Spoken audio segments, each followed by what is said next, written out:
Hello and welcome to the Bowling University studio from the International Bowling Campus here in Arlington, Texas. Thanks for joining us. I'm Kelly Bednar, your host for this episode. If you're joining the Profit Break for the first time, welcome. We're glad you're here. Give us a few minutes and you'll be on your way to improving your profitability. Today, with us in studio is a great friend of the bowling industry, Mr. Jimmy Land. Jimmy is the VP of Operations at Classic Products and the creator of the Classic Task Force. With over 30 years of experience on the AMF 8270 pin spotters, Jimmy is our go-to guy on these legacy machines. His knowledge, patience, and communication skills are why we've asked him to join us today. Jimmy's always great to see you, and great to have you here in the studio with us. Thanks for coming. Absolutely, Kelly. My pleasure. Oh, man. Hey, when we first reached out to you, would you like to join us on the Profit Break? I asked you, what's one thing you want people to know about the 8270 pin spotters and to make them work better? And you were quick with your answer. I have to take a look at my notes. You said it was pin orientation, pin transfer, and pin feed. What exactly do you mean by pin orientation, transfer, and feed? You know, the distributor seems to be one of the most cantankerous items on the pin spotter.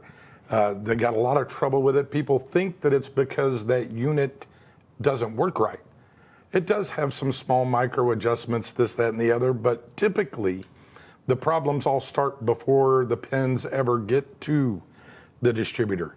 If we were able to eliminate pin piles, double feeds, whatever your center may call it, that would usually cut down about 70% of bowling center calls. So this is something that if checked, which is easy to check, which we're going to talk about, makes 70% of your calls go away immediately. All right, so you answered my next question. It was like, so we're talking about this because it's a big deal, and you're saying the percentage of stops, let me say they get 70% of the stops can be reduced? That's correct. From just this one little, well, it's big words, pin orientation, pin transfer, and pin feed. So 70%. So as someone who's not a mechanic, right? So is there a way we can tell the machines aren't working as they're intended to? Is there a way of quickly looking at this kind of thing and what's going on? Yeah, absolutely.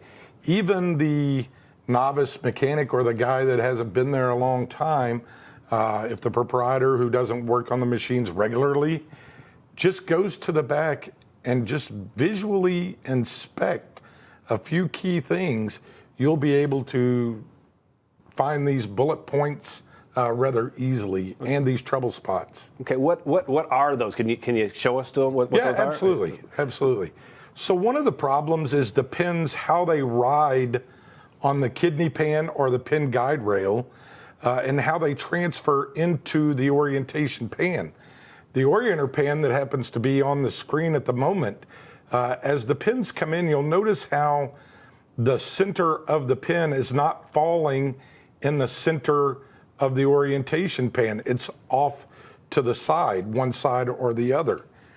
Well, that adjustment to correct that is in the kidney pan, which is the piece just to the right of there. All right. We can slide that forward or backward. Okay, I see this now. I have to tell you, while I was looking at this video, when you sent it to me, I was like, I don't see anything wrong with that. I'm like, it looks just fine to me. So by you just not pointing that out, I actually can see that pin is not in the center of the distributor. So it's not the distributor that's causing it, it's where the pin's coming out of the pinwheel that's causing this particular issue. That is correct, because the design of the machine, the kidney pan itself is just there to cheat gravity.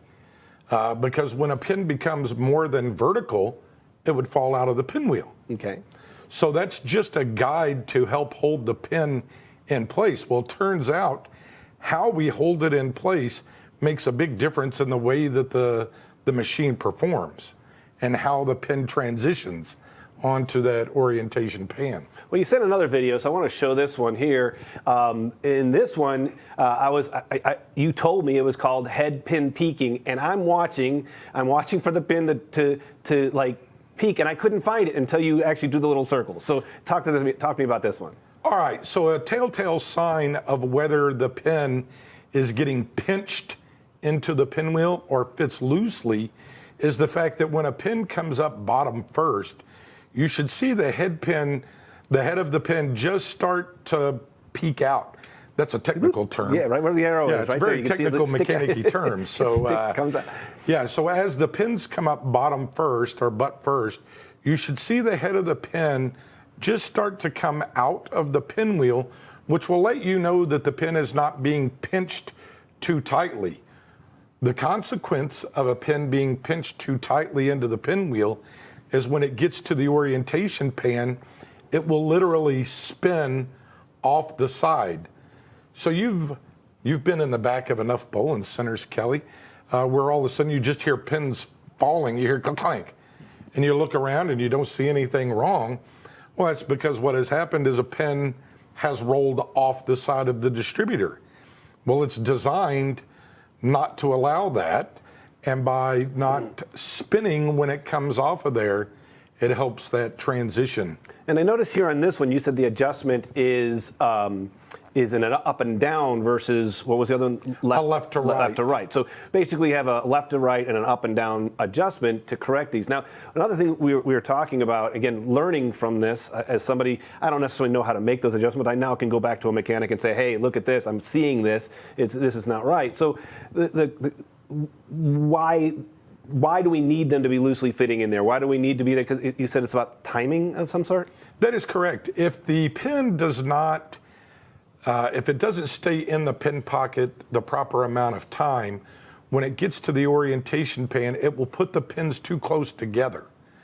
So if you have one coming up bottom first, one coming up head first, and that timing isn't right, they'll be too close together and you'll get a pile up, which then makes you think there's something wrong with the distributor, when in turn it's actually the amount of spacing that the pins had in between them, which all starts back at the pinwheel and the kidney pan or the pin guide rail, whatever you want to call it. All right. Well, the next slide you have here is actually what it should look like, right? Correct. So talk us through this really quick. All right, if you'll notice that on this slide, when the pins are coming into the orientation pan, if you watch the logos of the pin, they just seem to rotate about 180 degrees. They're just rolling in very subtly, really smoothly into there. They're not spinning. A sign of they're too tight in there, you will see them roll over the side of that distributor. And that's where we hear those pins clanking off the frame of the machine. Or it runs into the back end motor and you get a jam or whatever the case may be. So roll good, spin bad. That is correct. All right. So those are, hey, just in a couple minutes here, you've given me a confidence that I can go back in the back of the machines and make some small adjustments, or at least have a conversation with the mechanic in that aspect. I said, I'm not the mechanic, I'm not the proprietor either, but if you're a proprietor or if you're a mechanic in your center, these little tips should absolutely be of great help for you in your centers. Would you say reducing what, 70% of the calls, the majority of your calls, if nothing else? Yeah, correct. Based on the records that I've been compiling over the last 30 years, because I do keep stop sheets, which if you are not keeping stop sheets, shame on you. Start today. It doesn't matter where you are in your process. Commit today to be recording your calls. How do you know what you have wrong if you don't have any documentation to show it? You can see trends, you can start to see other things like that, and you can then see which lane is piling up the most, go and inspect this small little adjustment here that makes a huge difference in the performance of the machine. I know next time we're on the road together, we've been on the road a lot the last year. We have. Next time we're on the road again, I'm going to go look. I have to admit, now I know what to look for rather than depending on you. But before we go, final question. If there's one thing you want people to take away from this session today, what would that one thing be? The one takeaway would be it's the little things. Typically, a machine, no matter what machine it is, operates correctly. And it's usually not the big components that are the problem. It's small little adjustments that make a huge difference in the way that the machine operates. So a little goes a long way, and the details are what's important. watching the way the pin feeds in there, not just noticing that they're piled up on the distributor belt. Denote, did it come in head first? Was it sideways when it got there? Those are all signs that this is not adjusted correctly. Whereas most people just run up there and fix the jam. Well, before you do fix the jam, look at what the root cause was. Awesome. Well, thank you, Jimmy. And would you come back and join us again sometime in the future? I'd love to. Oh man, thank you so much. A little bit of knowledge goes a long way. But as we wrap up another edition of the Bowling University Profit Break, remember that your focus is on growing your people. People will grow your business. We look forward to seeing you next time for another great episode. If you have any questions about today's show or attending a boot camp or a school with Jimmy and I, or just would like more additional information about maintenance, you can reach us anytime here at education@bpaa.com. Also, you and your team can watch any of our previous episodes 24/7 by visiting bowlinguniversity.net. The Profit Break is available when you want it, and we have new episodes premiering every month. Until then, I'm Kelly Bednar, and do for one what you wish you could do for everyone. We'll see you next time.